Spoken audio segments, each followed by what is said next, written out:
안녕하세요. 삶의 여정 속에서 때때로 마주하는 고통스러운 관계들, 그리고 그 안에서 길을 잃은 채 헤매는 당신의 모습을 보며 저는 깊은 공감을 느낍니다.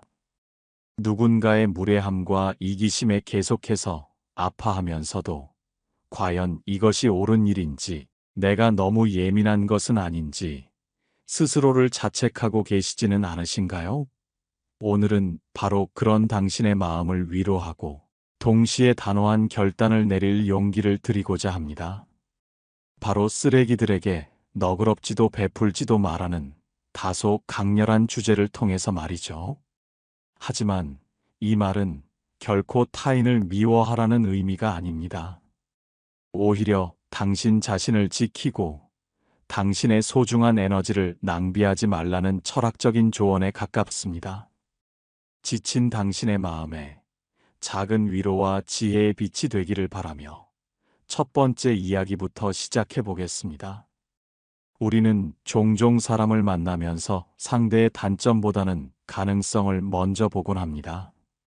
조금 예민해도 시간이 지나면 나아질 거야. 말이 험해도 속은 따뜻할 거야 라고 믿음이라는 이름으로 여러 번 마음을 내주었죠. 그게 당신이 가진 따뜻하고 배려심 깊은 마음의 증거입니다. 하지만 기억하세요. 누군가를 고치려는 사랑은 결국 스스로를 부수는 일이 됩니다.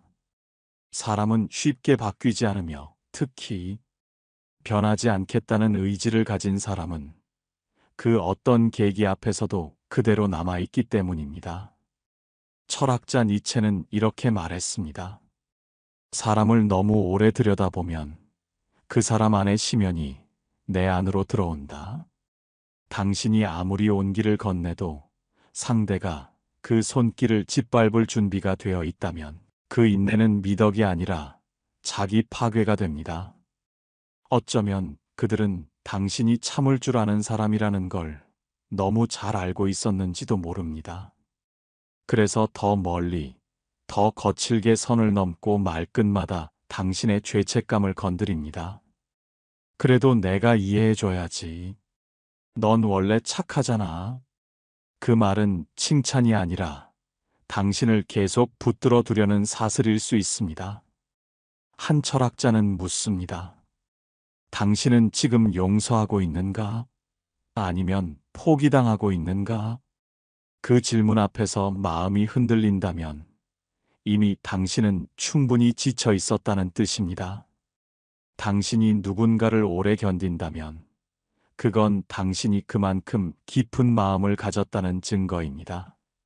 그러나 사랑은 성숙한 두 사람이 서로를 향해 걸어갈 때만 유지됩니다. 한 사람이 전부 짊어지는 관계는 결국 무너질 수밖에 없습니다. 기억하세요. 상대를 바꾸려 애쓰는 대신 그 사람을 바라보는 당신의 시선을 바꾸는 것이 더 먼저입니다.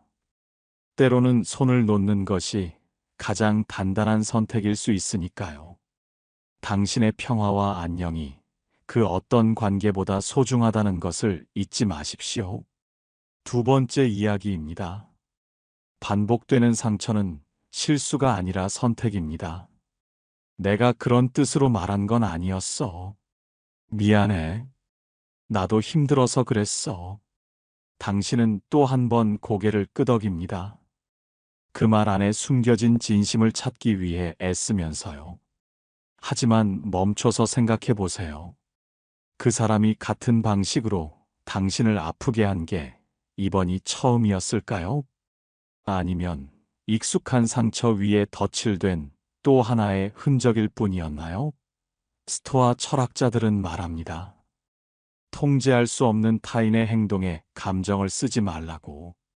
그들은 고치려는 노력조차 하지 않는 사람에게 계속 마음을 주는 건 자기 기만이라고 경고합니다. 당신이 그들을 이해하고 품는 동안 그들은 점점 더 대담해집니다. 처음엔 미안하다는 말이라도 했지만 이젠 사과조차 생략한 채 당신의 반응만 시험합니다. 이 정도는 괜찮겠지? 이번에도 참겠지? 그리고 당신이 참는 그 순간 그들은 확인합니다.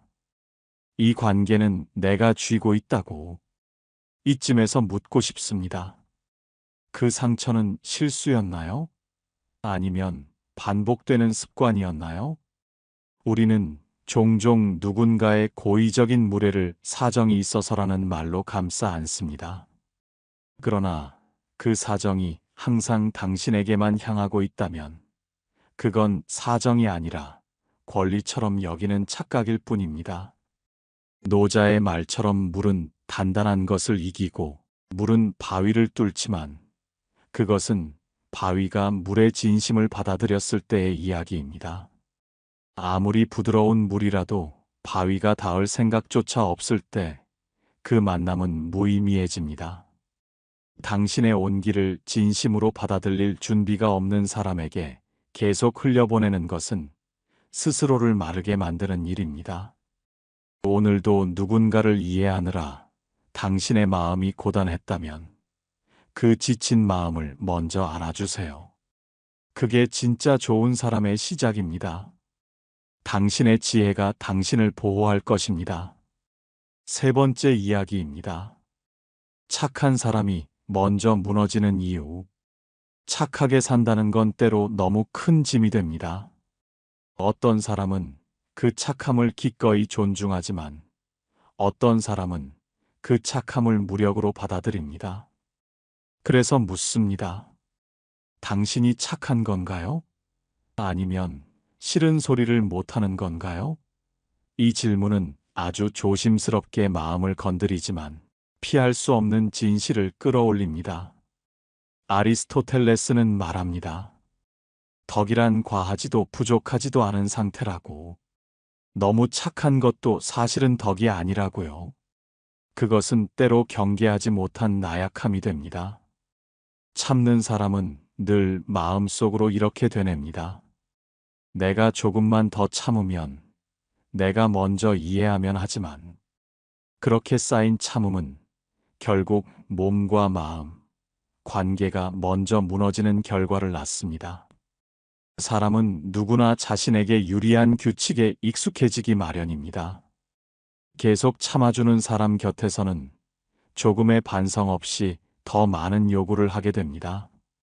그들이 달라지지 않는 건 그들이 나쁜 사람이라서가 아니라 달라질 이유를 느끼지 못하기 때문입니다.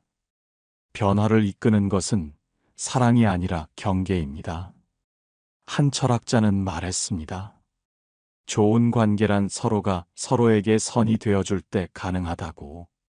그 선은 거절에서 시작됩니다. 이건 나에게 상처가 된다고 말할 수 있어야 비로소 관계는 균형을 찾습니다. 당신이 너무 오래 참아왔다면 그건 당신이 약해서가 아니라 그만큼 좋은 사람이 되고 싶었기 때문입니다. 그러나 계속 좋은 사람이고 싶다면 이제는 스스로를 지키는 선택도 배워야 합니다. 당신의 마음을 가볍게 하는 건 더 많은 인내가 아니라 더 정확한 거리감입니다. 당신의 착함은 당신을 보호하는 방패가 되어야 합니다. 네 번째 이야기입니다.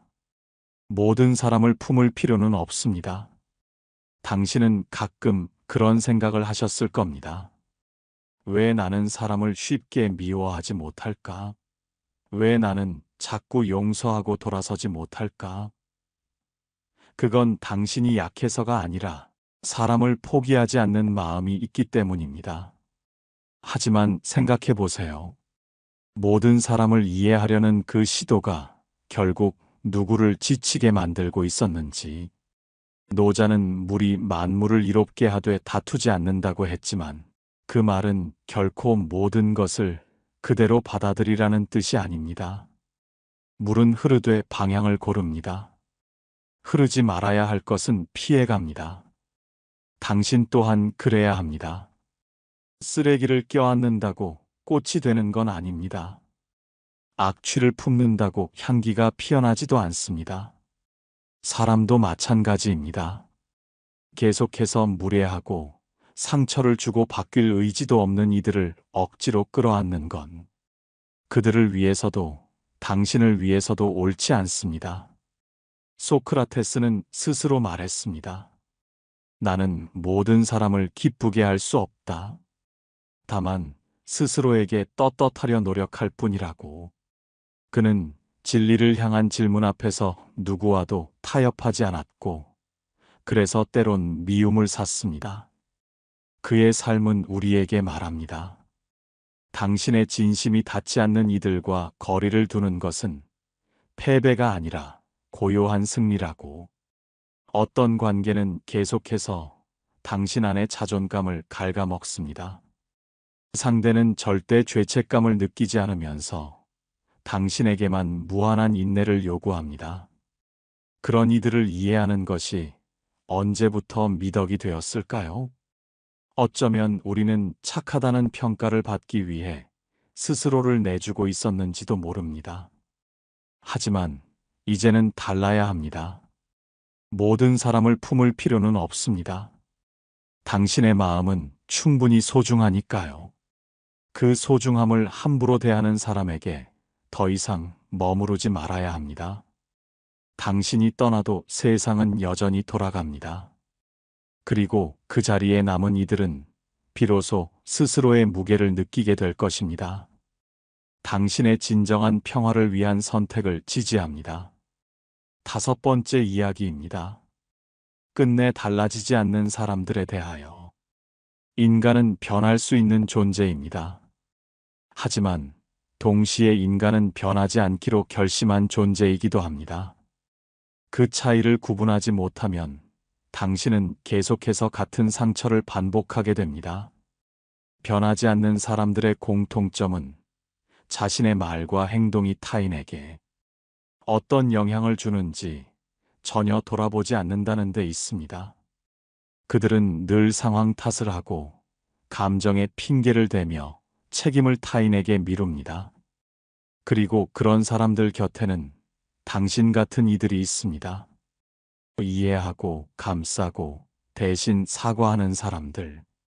그 착한 침묵이 결국 그들의 무책임을 허용된 행동으로 만들어줍니다. 칸트는 말했습니다.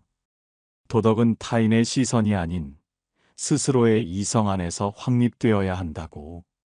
그 말은 곧 진짜 반성은 외부의 반응 때문이 아니라 내면의 자각에서 비롯된다는 뜻입니다. 하지만 그들에게는 그 자각이 없습니다. 몇 번의 후회는 할지 몰라도 그건 죄책감이 아니라 불편함에 대한 반응일 뿐입니다. 그리고 불편함이 사라지면 그들은 곧 원래의 모습으로 돌아갑니다. 그런 사람들을 바꾸려는 노력은 샌드백이 되는 일과 다르지 않습니다. 당신이 더 강해지면 그들은 더 세게 때립니다. 왜냐하면 그들에게 당신의 아픔은 중요하지 않기 때문입니다. 어떤 철학자는 묻습니다.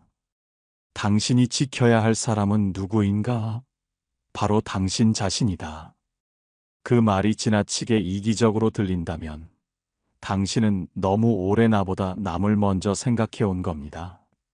한 번쯤은 그 사람의 언행을 떠나 당신 자신의 표정을 바라보세요. 거울 속 당신이 점점 말라가고 있다면 그건 분명한 신호입니다. 사람은 스스로의 고통을 외면한 채 남의 고통을 위로할 수 없습니다. 그러니 이제는 당신부터 먼저 구하세요.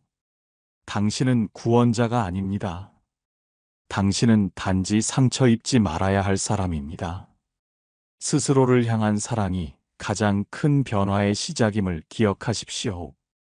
6번째 이야기입니다. 무례한 사람에게 예의를 지킬 필요는 없습니다. 우리는 어릴 때부터 그렇게 배워왔습니다. 화를 내지 말고 먼저 양보하고 끝까지 예의를 지키라고. 그래야 착한 사람이고 그래야 좋은 어른이라고. 하지만 세상에는 그 예의를 허가로 오해하는 사람들이 있습니다. 당신의 침묵을 동의로, 당신의 인내를 복종으로 받아들이는 이들 말입니다. 그들은 종종 말합니다. 왜 이렇게 예민하게 굴어? 그 정도는 그냥 넘기면 안 돼? 그 말 속엔 당신의 감정을 무시하는 기만이 숨어 있습니다. 스토아 철학은 우리에게 이렇게 말합니다. 분노는 해로운 감정이지만 자존을 지키기 위한 단호함은 미덕이다. 무례한 이들에게조차 웃음을 지어야 한다면 그건 미덕이 아니라 굴욕입니다. 당신이 정중하게 말을 해도 그들은 듣지 않습니다.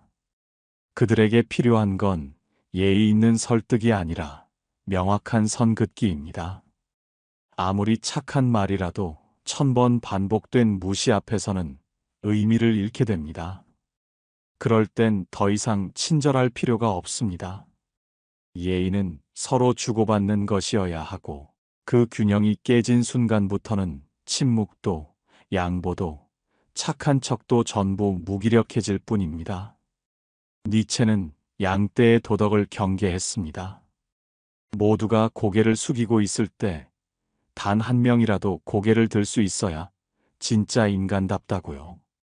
당신이 맞서야 할 건 그들의 무례함이 아니라 스스로의 침묵입니다. 당신의 감정을 지켜주는 건 단호한 거절이며 그 거절은 결코 나쁜 일이 아닙니다. 이제는 더 이상 모두에게 좋은 사람이 되려 애쓰지 않아도 됩니다.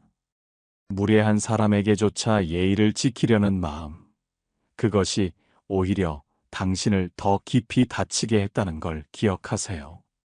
스스로의 존엄을 지키는 용기를 내십시오. 7번째 이야기입니다. 진짜 끊어야 할 건 그 사람이 아니라 그 환상입니다. 그 사람을 떠올리면 가끔 좋은 기억도 함께 떠오르죠. 웃었던 순간, 기대했던 마음, 잠깐의 다정함. 그 기억 때문에 당신은 여전히 그 사람을 놓지 못합니다.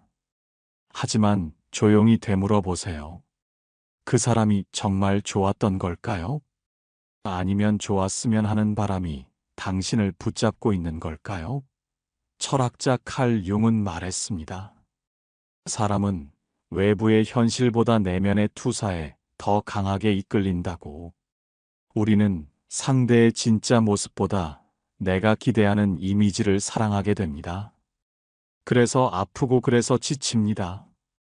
당신이 붙잡고 있는 건 그 사람이 아니라 그 사람에 대한 기억과 환상입니다. 변하지 않는 사람을 대하면서도 언젠간 달라질 거야.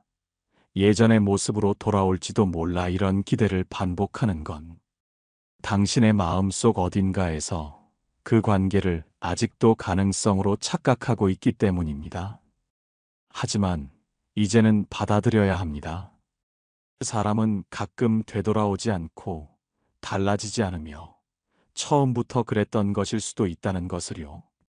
한 번이라도 진심으로 미안했다면, 한 번이라도 다시는 그러지 않겠다는 행동이 있었다면, 그 마음은 붙잡을 가치가 있습니다. 하지만 매번 같은 상처와 핑계가 반복된다면, 그건 실수가 아니라 성향입니다. 그리고 당신은 누군가의 성향 때문에 계속 자신을 희생할 이유가 없습니다. 철학자이자 도가 사상의 창시자 라오즈는 이렇게 말한 적이 있습니다. 잡고 있기에 아픈 것이지 놓으면 고요해진다고. 그 말은 결국 마음을 끊는 법도 배워야 한다는 뜻입니다.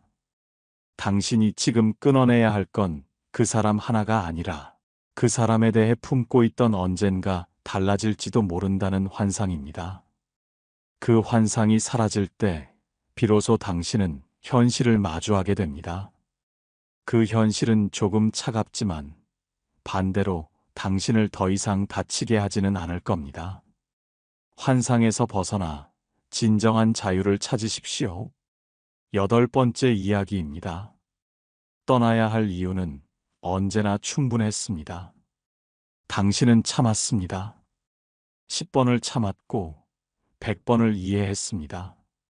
그래서 끝내 떠나기로 마음먹었을 때조차 내가 너무 예민한 건 아닐까? 조금만 더 기다리면 괜찮아질까? 그런 생각에 자꾸만 돌아보게 됩니다. 하지만 기억하세요. 떠나야 할 이유는 사실 이미 오래전부터 충분히 쌓여 있었습니다. 다만 당신의 착함이 그 모든 이유를 핑계로 포장했을 뿐입니다. 그 사람도 사정이 있었겠지. 누구나 완벽하진 않잖아. 하지만 그 사정은 왜 항상 당신에게만 고통이 되었을까요? 칸트는 우리에게 묻습니다. 인간은 수단이 아니라 목적이어야 한다. 그 말은 어떤 관계에서도 당신이 소모되지 않아야 한다는 뜻입니다. 그 사람이 힘들다고 해서 당신까지 힘들어야 할 이유는 없습니다. 상대가 상처를 받았다고 해서 당신이 더 많은 상처를 감내해야 할 이유도 없습니다. 관계는 서로가 서로에게 존재 이유가 되어야 하지, 감정 쓰레기통이 되어서는 안 됩니다. 당신이 떠나야 할 이유는 크고 특별한 한 가지가 아닐 수도 있습니다. 그저 아주 작고 사소한 무시, 가벼운 말투, 다정함 뒤에 숨겨진 공격성, 그리고 무엇보다 그 모든 것을 보고도 계속 이해하려 했던 당신 자신의 표정입니다. 그 표정이 지쳐 있었다면 그건 이유가 되기에 이미 충분한 징후입니다. 니체는 말했습니다. 무너지는 것을 밀어라. 그것이 잡이다. 당신을 계속 아프게 하는 관계도 마찬가지입니다. 무너져야 할 것을 억지로 붙잡는 건 당신 자신에게 잔인해지는 일입니다. 그러니 더 이상 묻지 마세요. 이렇게까지 해야 하나? 이게 정말 끝일까? 이미 오래전부터 당신의 마음은 그 관계를 떠나 있었고, 이제는 몸도 마음을 따라 그곳에서 벗어나야 할 때입니다. 당신은 더 나은 것을 받을 자격이 있습니다. 9번째 이야기입니다. 착한 것과 바보 같은 것은 다릅니다. 당신은 좋은 사람이 되고 싶었습니다. 분노보단 이해를, 미움보단 용서를, 상대가 잘못했을 때조차 먼저 다가가고 사과하고 관계를 이어가려 했습니다. 그 마음은 분명 아름다웠습니다. 하지만 어느 순간부터 그 아름다움이 당신을 아프게 만들고 있지 않았나요? 사람들은 때때로 그 다정함을 허용이라 착각합니다. 더 세게 말해도, 더 함부로 대해도 결국 당신은 떠나지 않을 거라는 확신. 그건 존중이 아니라 학습된 무례입니다. 그리고 그 무례는 당신이 착한 사람이기 때문에 계속되는 게 아니라 당신이 아무 말도 하지 않기 때문에 반복되는 겁니다. 소크라테스는 끊임없이 질문했습니다. 진리 앞에서 침묵하지 않았고 누구와도 대화를 멈추지 않았습니다. 그는 불편한 진실을 드러내는데 주저하지 않았고 그 불편함이야말로 진짜 사유의 시작이라 믿었습니다. 당신의 관계도 마찬가지입니다. 상대에게 무례하다고 말하지 않으면 그들은 결코 스스로를 돌아보지 않습니다. 그래서 착한 사람은 종종 희생당하는 사람이 되기 쉽습니다. 착함은 강함이어야 합니다. 말할 수 있어야 하고 선을 그을 수 있어야 비로소 그 마음이 진짜가 됩니다. 그렇지 않으면 착한 것이 아니라 바보 같은 겁니다. 당신은 그런 사람이 아니었습니다. 누구보다 깊게 생각했고 누구보다 진심이었습니다. 하지만 이제는 당신의 그 마음이 더는 짓밟히지 않도록 스스로를 지켜야 할 시간입니다. 끝까지 품어야 할 유일한 존재는 당신 자신입니다. 착함의 진정한 의미를 되새기십시오. 오늘 이야기의 끝은 결국 하나입니다. 변하지 않는 사람을 바꾸려 애쓰는 시간 대신 당신 스스로를 더 깊이 이해하고 더 정직하게 마주하는 시간으로 나아가야 한다는 것. 많은 철학자들이 그랬습니다. 진리를 찾는 여정은 타인의 세계를 들여다보는 것이 아니라 자신 안의 질문을 멈추지 않는 일이라고. 당신은 충분히 했었습니다. 누군가를 위해 참았고 때로는 자신을 속이면서까지 관계를 지켰습니다. 그 마음은 그 누구도 쉽게 흉내낼 수 없는 당신만의 깊이였습니다. 하지만 이제는 그 마음을 당신 자신에게 돌려주세요. 당신을 상처 주는 이들보다, 당신을 이해해주지 않는 말들보다 더 오래 곁에 있을 사람은 바로 당신 자신입니다. 그 누구에게도 당신의 가치를 증명하지 마세요. 스스로의 마음이 조용하고 단단하다면 그것이면 충분합니다. 라오즈는 말합니다. 자기를 이기는 자가 진짜 강한 사람이라고. 그 말은 어떤 관계를 끊어내는 힘도 결국 자기 안에서 비롯된다는 뜻입니다. 당신은 더 이상 참는 사람이 아니라 지키는 사람이 되어야 합니다. 스스로의 존엄, 평온, 그리고 내면의 목소리를 그 어떤 누군가보다 먼저 품어야 합니다. 세상엔 여전히 좋은 사람이 많고 당신을 존중할 준비가 된 이들도 분명 존재합니다. 그러니 당신을 마르게 했던 관계에 머물며 자신을 탓하지 마세요. 당신은 처음부터 변하지 않는 그들을 위해 존재한 게 아니었고, 그들과의 반복된 상처 속에서도 조용히 자신을 지켜내고 있었던 사람이었습니다. 이제는 그 지켜냄을 사랑이라 부르세요. 그리고 그 사랑은 오직 한 사람에게 집중하세요.